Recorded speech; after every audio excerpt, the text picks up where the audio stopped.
Okay, why don't we begin? So good morning, good afternoon, and good evening, everyone, and welcome to our first ever Inspire hosted briefing today on WHO's new air quality guidelines. My name is Carice Hamlet, and I am the coordinator for Inspire Health Advocates for Clean Air, which is an initiative of Vital Strategies, a global health organization. Now, as many of you know, Inspire's mission overall is really to activate a global coalition of clinicians, public health professionals, and public health organizations to advocate for clean and healthy air globally. So when WHO was set to publish an update to their global guidelines on air quality, we really did jump at the opportunity not just to formally endorse the new set of recommendations, but also to organize this forum for our network of Inspire members to learn more about the updated guidelines, as well as its implications for our work as clinician advocates. So today we are very fortunate to be joined both by Dr. Kalpana Balakirshnan and by Dr. Neil Schluger to lead the main discussions for today's briefing. Dr. Kalpana Balakirshnan obtained her undergraduate degree from the All India Institute of Medical Sciences in New Delhi, and subsequently her doctoral and postdoctoral training at Johns Hopkins University in the USA. She is a leading global environmental health scientist with truly immense expertise in researching both the health effects of air pollution and chemical risk assessment. She currently sits as the Associate Dean of Research and a professor at Sri Ramachandra Institute in Chennai, India, as well as the director for the WHO Collaborating Center for Occupational and Environmental Health.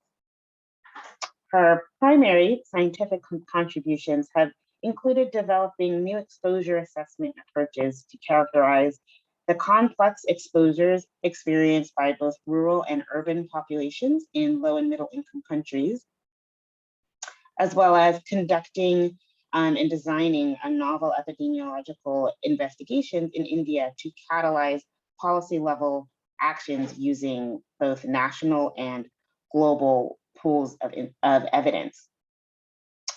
In addition to those quite well-regarded designations, Dr. Balakirshnan is also joining us today in her capacity as a member of the WHO Guideline Development Group, which played a really instrumental role in creating the updated recommendations that we are here to learn a bit more about today.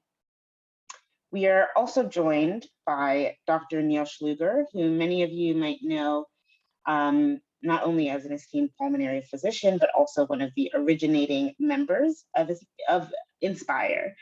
So he currently sits as the chair of the Department of Medicine at New York Medical College School of Medicine, the director of medicine at Westchester Medical Center. He's the founder and director of the East Africa Training Initiative in Pulmonary Medicine, and a senior advisor for health at Vital Strategies. And Dr. Schluger's academic career has focused on a couple of different things, but namely tuberculosis, the global tobacco use epidemic, and issues of global lung health, particularly in resource-limited settings.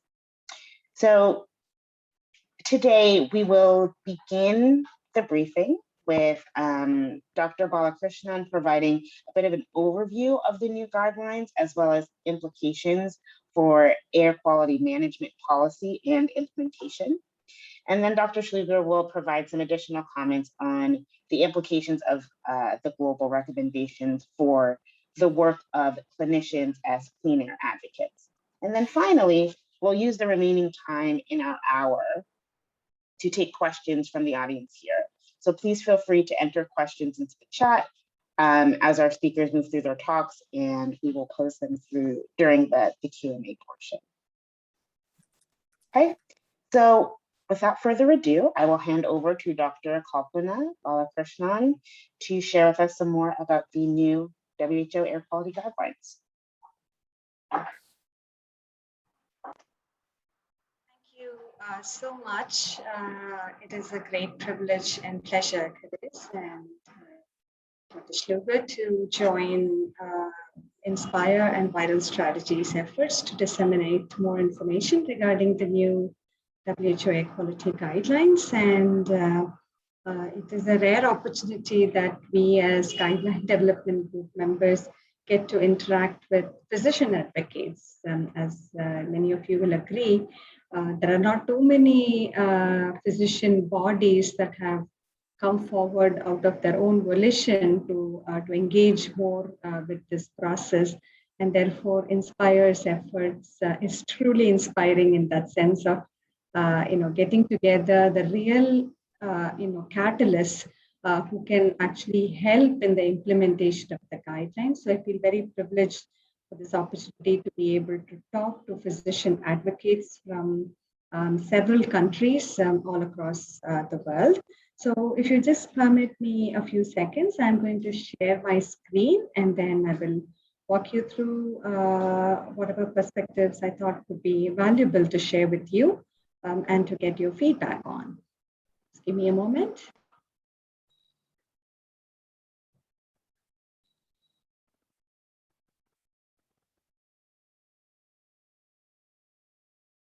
Can you see my slides all right? Any one of you can respond? Yes. Neil? Okay, all right. So as you can see the slide, I've put the WHO air quality guidelines face page in the context of the setting that I come from. And I think the primary message that we want to get across through the issue of the new WHO air quality guidelines is the fact that it is a guideline that could be and has been used across settings that look like this, as well as settings that some of you may be more familiar in New York or in LA, wherein the setting might look quite different. So they are universally applicable, and they have been formulated with a specific purpose of especially informing LMIC country settings that look like the pictures that I'm showing here in India, where both ambient and household air pollution coexist to create exposures that is an everyday reality for hundreds of millions of people, not just tens of thousands. And many LMIC countries are in the same boat. So the purpose of the new World Health Organization Air Quality Guidelines is to provide clear evidence, strengthened evidence, and evidence that draws upon studies from many more regions of the world than previously of the damage that air pollution inflicts on human health, and at even lower concentrations than previously understood. The air quality guideline level that you see on the extreme right column for the 6, what we call as criteria of classical pollutants, is much lower than the guideline values previously issued in 2005. And for comparison, the previous guideline values were actually the interim target guideline values 4. As you can see, it's all the columns are not filled out because there is no interim target guideline 4 for the other pollutants. But for PM, just as an illustration, the PM 2.5 guideline value is half of what it was previously. The PM10 annual guideline value has been reduced, as well. And similarly, except for the a guideline value for SO2, which had to be somewhat revised upwards, more or less, all the other values have been revised downward. This is based on evidence that even lower concentrations than previously understood are now recognized to have health effects. And since the last 2005 global update, there has been a marked increase of evidence that shows how air pollution affects different aspects of health, not just cardiorespiratory mortality and morbidity that we have been able to synthesize the evidence for. And for that reason, and after a systematic review of the accumulated evidence, WHO has adjusted almost all the AQG levels downward, warning that exceeding the new air quality guidelines is associated with significant risks to health. And at the same time, however, adhering to them could save millions of lives. And compared to the previous WHO guidelines, the new air quality guidelines use new methods for evidence synthesis. They provide higher certainty in the evidence of health effects occurring at lower levels than previously understood. They provide interim target guidelines as was done previously, but more importantly, for some pollutants where we have evidence on health effects, but we can't quite provide guideline values, they offer new good practice statements on the management of certain types of particulate matter, especially black carbon, elemental carbon, ultrafine particles, and particles originating from sand and dust storms. The rationale, as you can, I want to just spend a couple of minutes to sort of, while it is self-evident why the WHO guidelines had to be revised, all guidelines have to be revised periodically, but there is a pressing circumstances with respect to air quality, as illustrated by this visual. I think that story tells it all. This is just a visualization of the air quality index. That is, that the color codes should speak the story for themselves. The greens all being indicative of good air quality, and the yellows and the reds being indicative of bad or extremely bad air quality in regions of the world. So you can see that LMICs bear the brunt of bad air quality with a significant population, at risk. Virtually, there is no one, if you look at the new air quality guideline value, perhaps you would call that, virtually 99% of the world will not meet, this new air quality guideline value. But there is evidence of health effects at that level. And that's the reason we need to be sort of disengage the feasibility of achieving that air quality guideline level to which levels are likely to be most protective of health. But clearly you can look at the real need for the guidelines to accommodate the requirements of bulk of the world's populations and countries which are experiencing levels far above the guideline values, far above the interim target guideline values.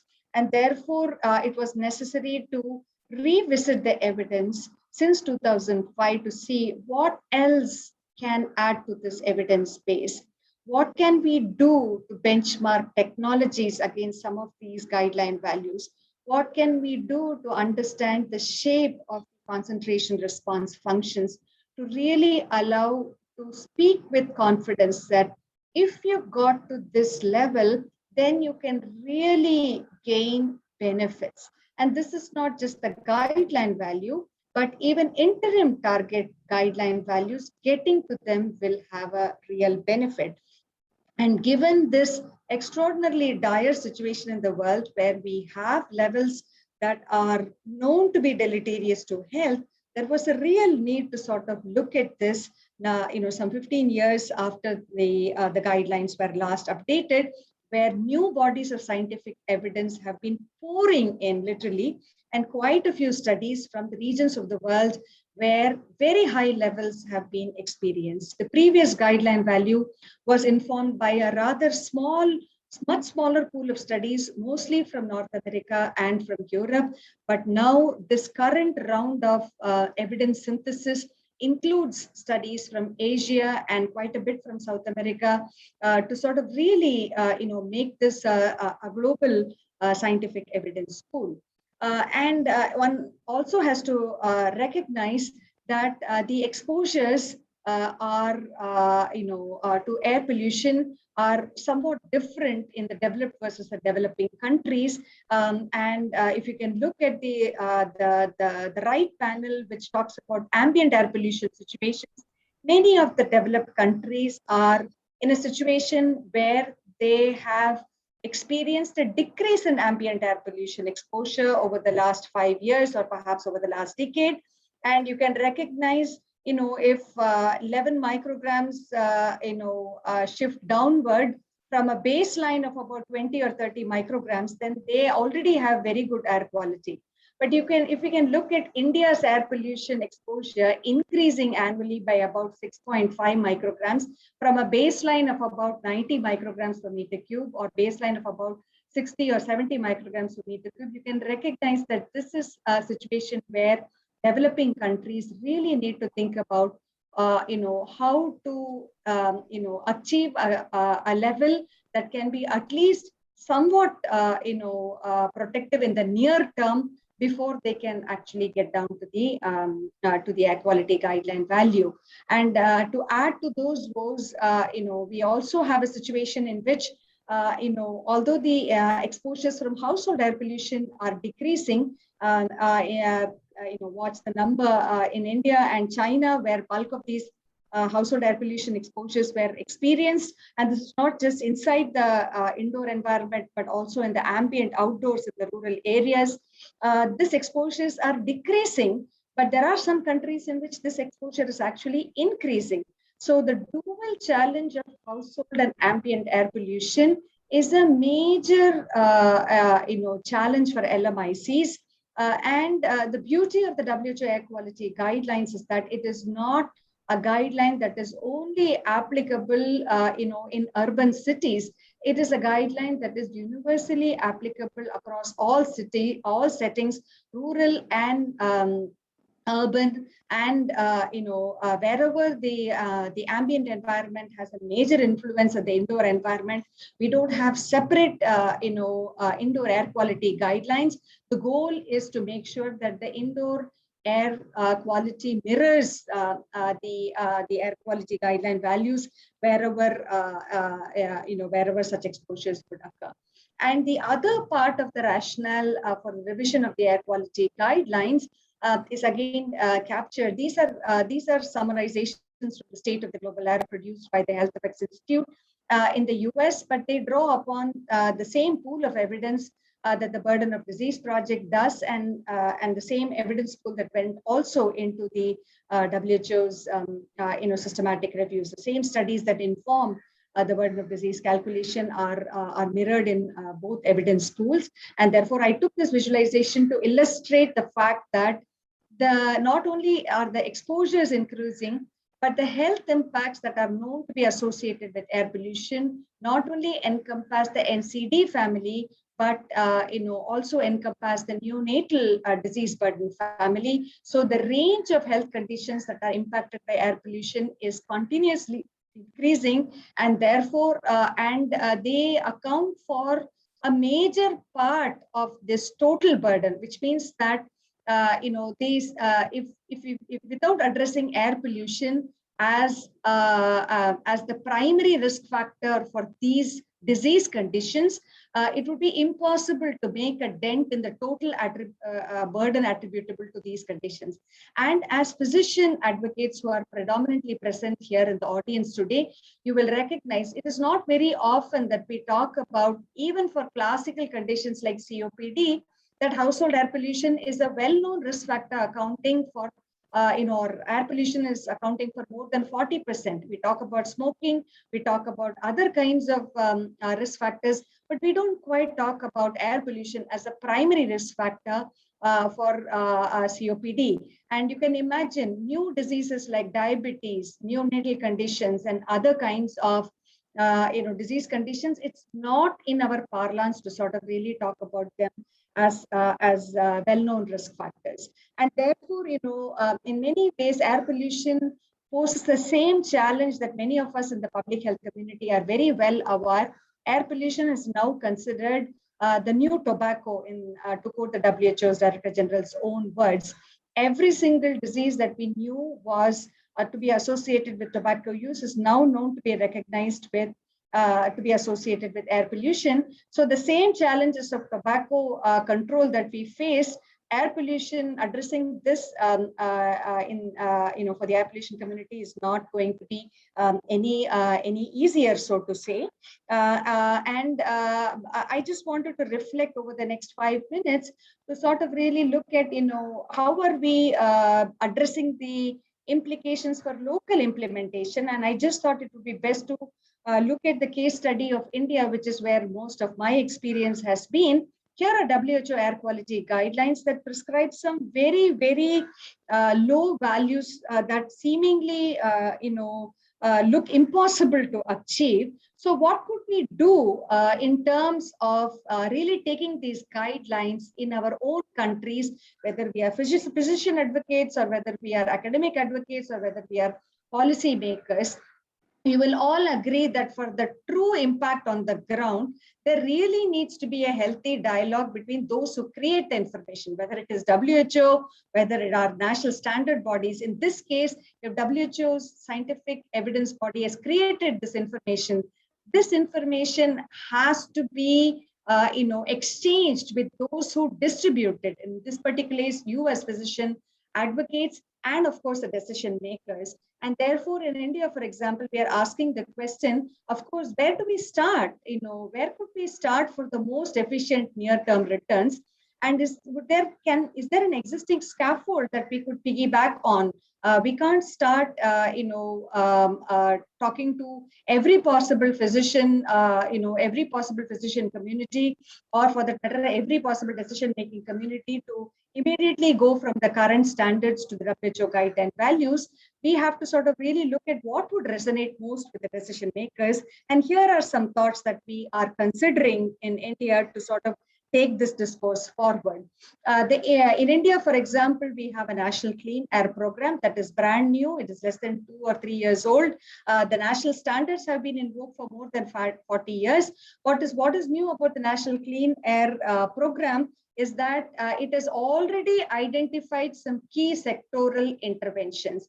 It identifies that if you look at e-mobility, electric mobility, reducing power sector emissions, dependence on coal, substituting reliance on solid fuels with clean cooking and reliance on LPG gas, reducing transport emissions, reducing open agricultural burning, and looking at clean construction road dust management. It has already identified some key sectoral interventions under the National Clean Air Program. So what we are thinking is, okay, which sector do we prioritize? Can we look at benchmarking against the WHO air quality guidelines for any of these technology-based interventions? If we are looking at prioritizing ambient sources on the basis of health impacts, we now have the evidence that in India, household air pollution tops the list in terms of the contribution of emissions to ambient sources. And it not only tops the list in terms of contribution to ambient PM 2.5, it also has the maximum amount of contribution to health impacts. And if you look at the WHO interim target guideline value for PM 2.5, the interim target 1 guideline value of 35 micrograms per meter cube is very close to our national standard of 40 micrograms per meter cube. So what we have now is evidence that I won't belabor this study, which was really a landmark study. But what we have is essentially information that if you were to eliminate household level PM 2.5 sources, we would be well within our way to achieve the national ambient air quality standard pretty much throughout the country. In addition, comply with the new interim target guideline value, which fortunately has not been revised downward. So therefore, which is good news. Therefore, achieving the WHO interim target guideline value everywhere in the country by targeting just this one sector might be a very, very useful way of pitching this health basis for a sectoral intervention. And we think that mitigating household sources would be the lowest hanging fruit for air quality actions in India, while also benchmarking ourselves against the WHO air quality guidelines. And the other discourse that we are looking at is the WHO air quality guidelines really seeks to address seamlessness.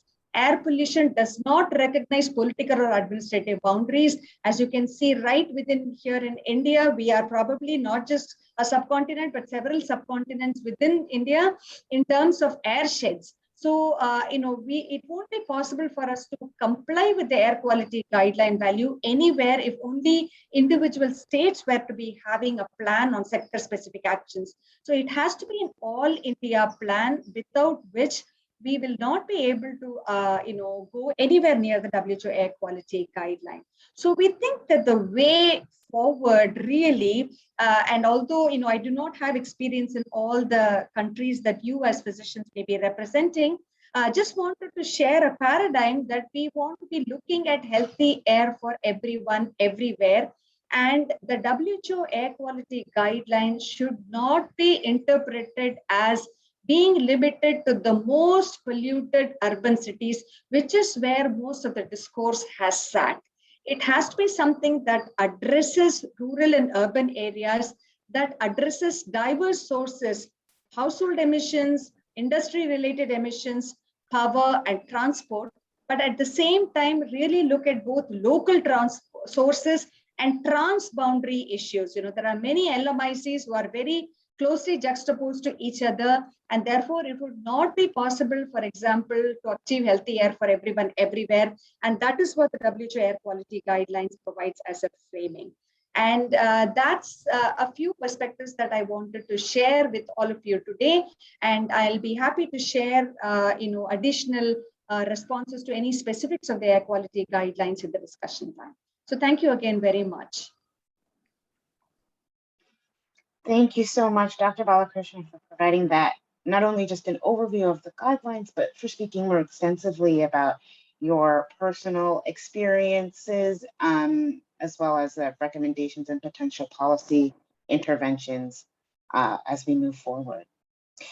Next, I will invite Dr. Neil Schluger to talk a bit more about implications for messaging for clinician advocates. Great, thanks very much, Carice, and thanks, Kalpana. That was a great introduction. And what I want to do is build on that presentation to give some advice and guidance about advocacy for clean air, the key strategies and messages that you can take forward. I think you can see my screen, Carice, this is good? Yep, we can see it.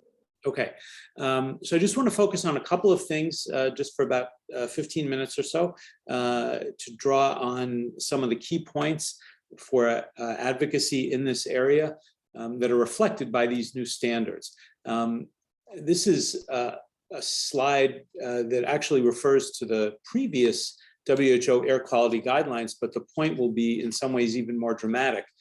This map, similar to one that you saw a few minutes ago, shows annual PM 2.5 concentrations around the world. And what you see on this slide is that almost the entire world now will have a PM 2.5 level measured, averaged annually, that exceeds the clean air standards that the WHO has set. And in fact, 90% of the population of the world lives in places that exceeded the previous WHO standard. And so if anything, that's going to increase a little more. So almost everyone in the world lives in an area where PM 2.5 levels are greater than 15 micrograms per cubic meter, the old standard, and certainly more than 10 or 5, the interim and newer standards. So that's an important thing to message, to remember and to message, that almost everyone in the world lives in an area where they're breathing air that exceeds the WHO clear air quality standards. And why is that important? I'm just going to show you this one slide. It's now almost 30 years old, but it's really foundational to everything we think about the health effects of air quality. This is a slide from the very famous Harvard 6-city studies, where it was shown that people living in cities where the average PM 2.5 levels were let's say 29, should be micrograms, not milligrams, 29 micrograms per cubic meter, died at a higher rate than people who lived in places where the average PM 2.5 levels were only 11. So even at these levels, which are not extraordinarily high, 29 is not an extraordinarily high level. Most of the world does not breathe air that's this clean, and certainly most of the world doesn't breathe air that's this clean. So even at these relatively low levels, we can see that there's an increased chance of death. And everything we know about the health effects of air quality, poor air quality, really come from this original study, the Harvard six cities study published, as I said, almost 30 years ago. And so that's really the message we want you to take, that this is a health issue, poor air quality. Now, whoops.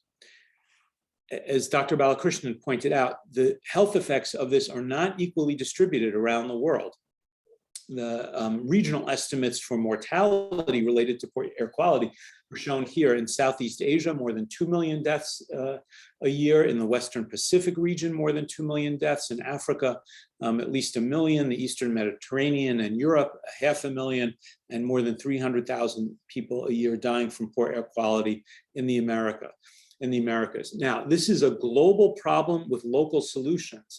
And you heard in the prior talk, Dr. Balakirshnan talked about the example of India, and you really need to know what's going on in your country so that you can advocate for these local solutions. In India, as you heard, indoor air quality is a major part of the problem. That might not be true everywhere. So we think these are 4 of the key steps for advocates to take to try to protect their local populations from poor air quality. The first is to demand public air quality data.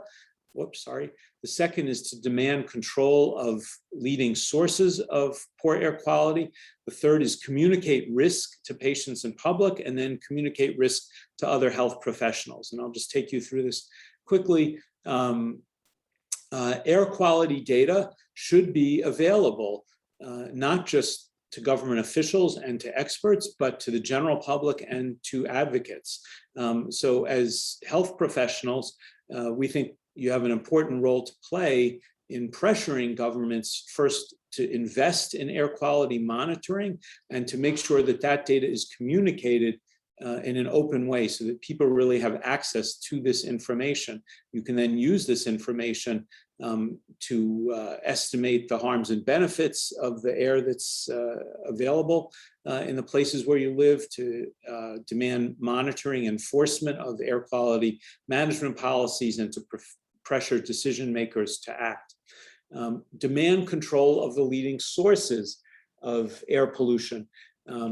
These are numerous, as you can see. They may be related to transportation, to trash burning, to forest fires, to cook stoves, many, many sources. It's really going to be a local issue, so you have to understand what the local sources is, but then demand control of these leading sources, whether they're for more efficient and cleaner mass transit, more efficient trash burning, replacement of solid fuel for cook stoves, understanding the local problem in your area, and then demanding control of those sources. Communicating risks to patients and public.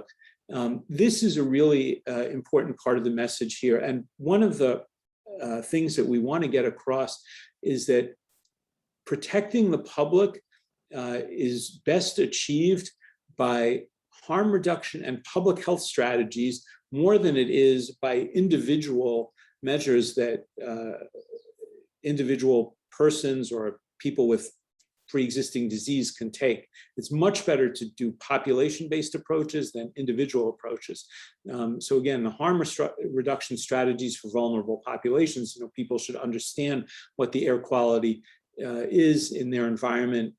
If there's a bad air quality day, they should be informed about that, and people with lung disease, heart disease, other conditions might want to stay inside or avoid exercising near known sources of pollution. In general, we don't want to create a situation where people think they have to wear masks and air filters all the time. A lot of us have gotten used to wearing masks now because of COVID. We don't want to say that that's the solution to poor air quality, that we should allow people to pollute and just have people wear masks.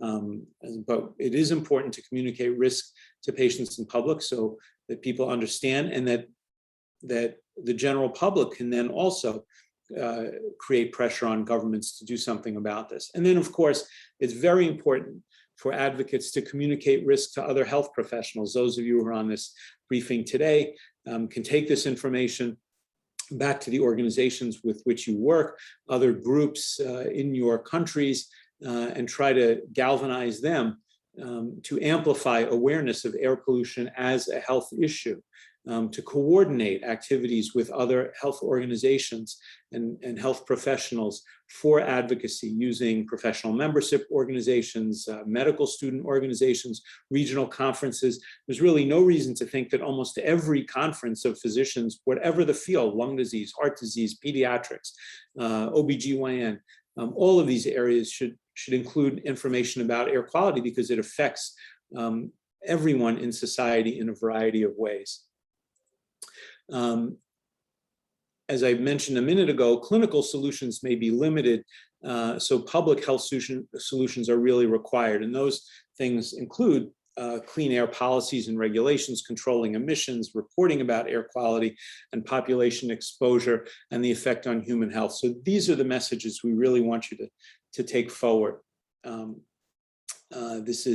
can do this through harm reduction, through air quality management, risk communication, and a variety of different strategies. And really to go back to something that Dr. Balakirshnan was talking about, the exact local solutions are going to be varied where you are.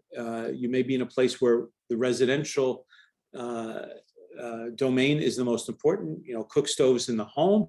But in other places, transportation, waste management, industrial sources, power plants, forest management. So you really have to understand your local environment and get the right message out. But all of this is driven by an understanding, as I said at the very beginning, that most of the world breathes air that exceeds the WHO standards, even the old standards, much less the new standards. And we know from decades of research that this is killing people. And that's the core message. Depending on where you live, the specific solutions may be different, but the core message is that people are breathing unhealthy air and that it is killing them all around the world.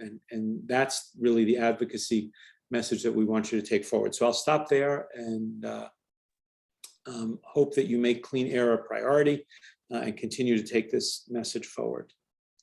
Thanks very much. Stop sharing my screen. Okay. Great. Thank you so much, Dr. Schluker, for adding to the discussion and really focusing in on some of the advocacy messages that a lot of our audience here as public health professionals and clinicians can really take forward in light of these new recommendations, especially. So we have just under 20 minutes left in our session here. And before we move into the Q&A, and I see a couple of comments and questions have already come in, I do encourage you to add more. But before we jump into the Q&A session, I would like to invite one of our colleagues to make some additional comments on the anticipated implications of these new guidelines on children's health specifically.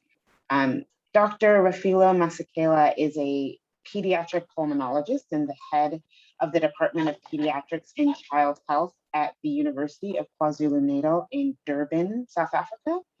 And she has been one of our inspiring members since its formation, and we're really happy to have her add to the discussion. So, Dr. Masekela. Thank you very much, Grace, and really thank you for the very kind invitation. I was just asking a very brief overview of the implications of this for children, and I'm also speaking on behalf of children in Africa as I'm based here. And I think we've seen from the two previous conversations that Africa has been sharply impacted with very high pollution levels, and we know that access to clean cooking and fuel will have a huge implication in terms of children, because we know that moms and children are usually the ones that are affected more specifically by indoor air pollution. And I think with these new air quality guidelines, we unfortunately are going to see that even a more higher proportion of children will be affected in terms of living in areas that are seem to be highly polluted. And we've seen also in the previous slides that a high proportion of children and neonates do die from air pollution. So I think from an African perspective, we will probably have a more red map as opposed to the areas where we had some orange, showing that we may be slightly better off. But the implications are significant, and what I hope will happen is with the Pan-African Thoracic Society, which I do represent, we will get more researchers that will show what air quality levels are in their populations. We have a number of students via the NICO program, and we hope that through these efforts, we will also measure the problem and be able to advocate in our various governments and countries to try to get these targets to be met. So that is my hope with what will happen with the new guidelines. So thank you very much for the invitation, and I'm happy to take questions. Thank you. Great, thank you so much, Doctor. It's really great to have, as you're saying, so many different perspectives, not just based, on global or regional location, but also looking at the different set of health effects that we've touched on today. Obviously, there's huge implications for respiratory health when it comes to air pollution, but as Dr. Balakirshnan pointed out, it goes far beyond that, including cardiovascular health and pediatric health, just to name two others. So at this point, I'd like to open up the floor to questions. We did have a couple of questions coming through as our speakers were moving through their talks. So I will just begin with the first one. So one person has shared that in many places around the world, we have seen public health recommendations come in the form of personal interventions, staying indoors, using portable air filters in your homes, wearing masks, etc. Can either of you speak more to why these practices have entered the public discourse and how effective and equitable it is to recommend personal interventions?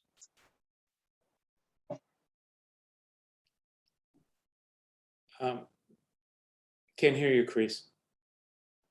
Sorry, I think this question is both for Dr. Shaliker and Balakirshnan.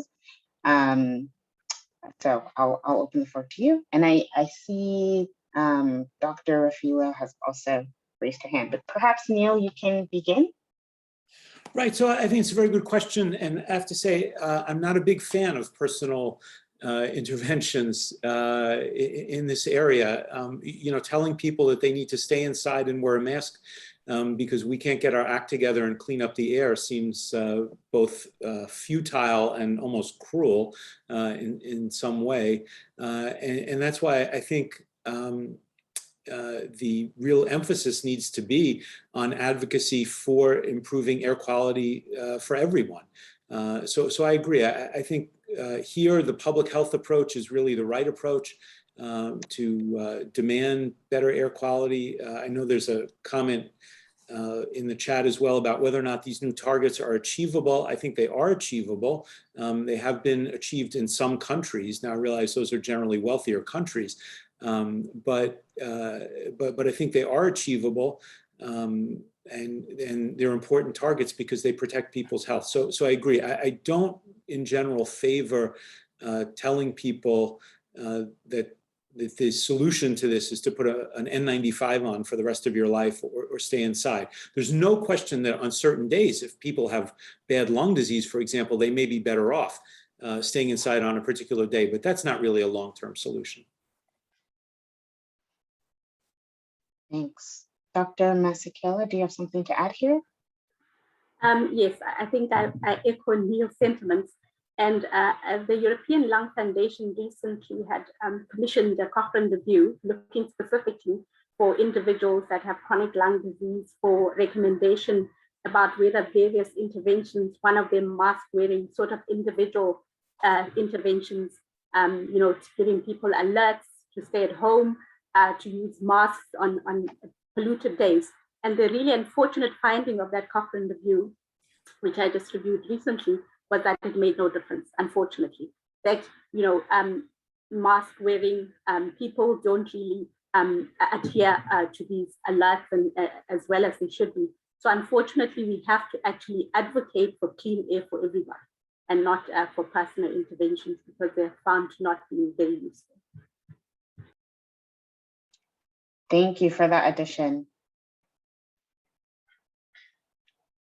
It really seems like this question is really alluding to, or was really touching on one of the last things that Neil had mentioned, in one of the kind of summary points of Dr. Balakirshna's presentation, where really underscoring the impact potential of these more overarching policy interventions for air quality management.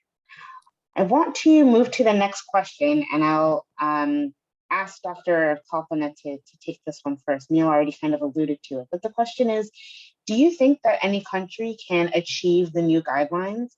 And if not, what is the value of having a guideline that is unattainable for many?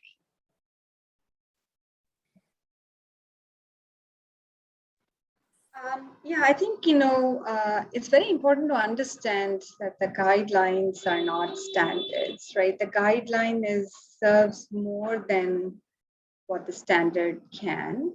So the guideline really is health-based. It is not feasibility-based. It is not, it is just draws upon what evidence do we have on health effects, period. And therefore, the technology discourse around this has to sort of really look at, how can we get there?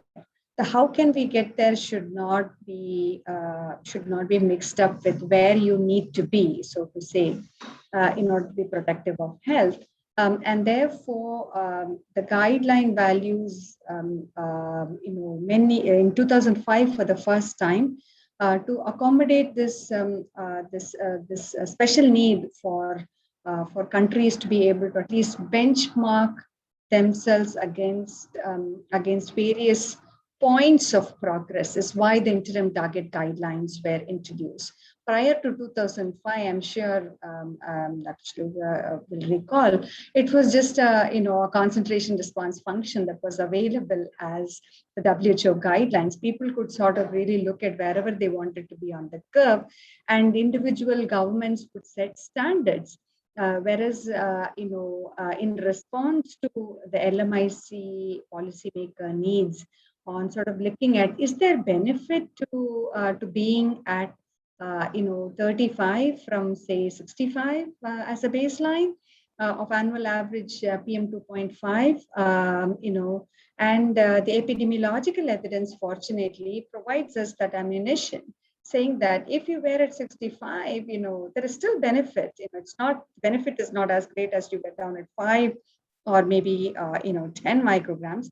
But if you were from 65, you could definitely gain at least 20% of your burden value by coming down to 35 micrograms. And so at least the goal of every country, which is way, way above the WHO air quality guideline values, would be to benchmark against interim target guideline values. And that's where they are intended for. And then we can look at how can we sort of really go towards the guideline value, and what might it take for the collective technology focused discourse to sort of really identify means in which we have really low emission technologies, really low emission clean alternatives to many of the highly polluting sectors, to sort of really leapfrog into the clean era, so to say. And we can look at wherever there might be co-benefits for multiple pollutants, and therefore that's also an important discussion to make. But the guidelines are health-based. If the health-based, guidelines, if there is evidence for health effects for protecting vulnerable populations, especially, just like you're looking at very sick patients wearing personal protective equipment. The goal is to get to the 5 micrograms with that personal protective equipment, because they really need to be protected on this. So there you would sort of perhaps look at however you can get to the 5 micrograms for the really vulnerable. But it should get to the 5 micrograms. It should not be looking at levels higher than that, and recognize that this is a population level average. So individually, there may be slight differences. So the goal of the WHO air quality guidelines is to sort of remind the global community of air pollution regulation that our job is far from being done. That's the primary goal. Where we overambitious at 10 was a stock taking that we wanted to do in 2021, because there was not much evidence and from all regions of the world. And there was a lot of hue and cry about lowering the guideline value to 10.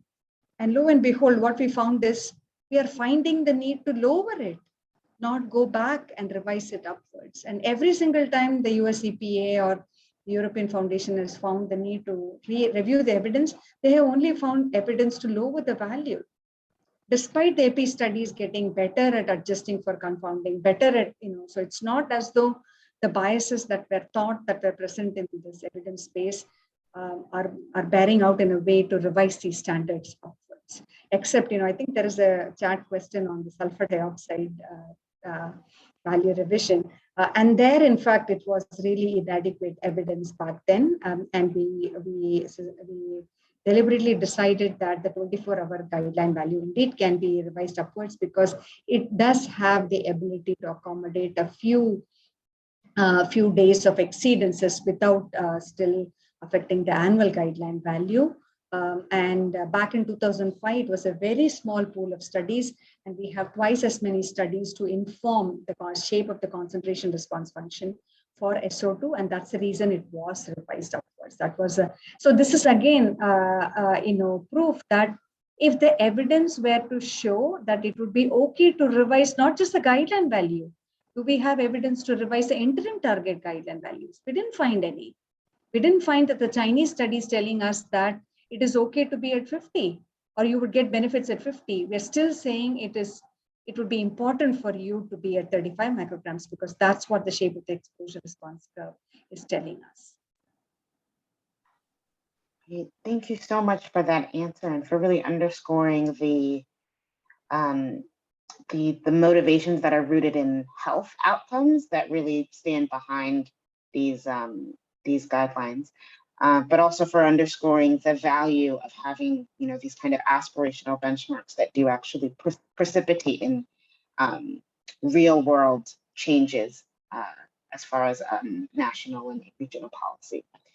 And I noticed that you also did, Dr. Kalpana, start to answer that the last question in the chat there about the SO2 relaxed guidelines. But I'm wondering if you can add any thoughts, particularly on this point of how you might think that countries that have already had a relatively stringent standard, so a standard that is below what the 2021 report recommends, how they might advocate or justify continuing that more stringent standard and continuing that SO2 reduction, while industries across other countries might use the new guidelines more relaxed level as an excuse for more relaxed pollution measures. No, there is not that much wiggle room, actually. You can't do very much. It's been revised upwards. The 24-hour guideline value has been increased. This is just to allow, it's okay to have a few exceedances because that's what the evidence is showing, but you still have to conform to the annual guideline value. So the industries really can't use this as an excuse to have too many exceedances. It just permits for a few exceedances because that's what the evidence shows. So it's not something that anybody can use to sort of go back on something that they had already initiated. In fact, it would require them to continue doing the same thing. They don't have to do more because it still gives you some wiggle room. But even with that, the high, the sort of really difficult industrial clusters where SO2 emissions have been most difficult, still continue to be a challenge. It's not as though industries have really put their act together and have controlled it totally that they can actually afford to go back on it. There is a lot of room there. Excellent. Thank you so much for that additional comment. So I just want to take a minute or so just to summarize our hour here before closing out, and to thank our speakers for joining us for today's briefing.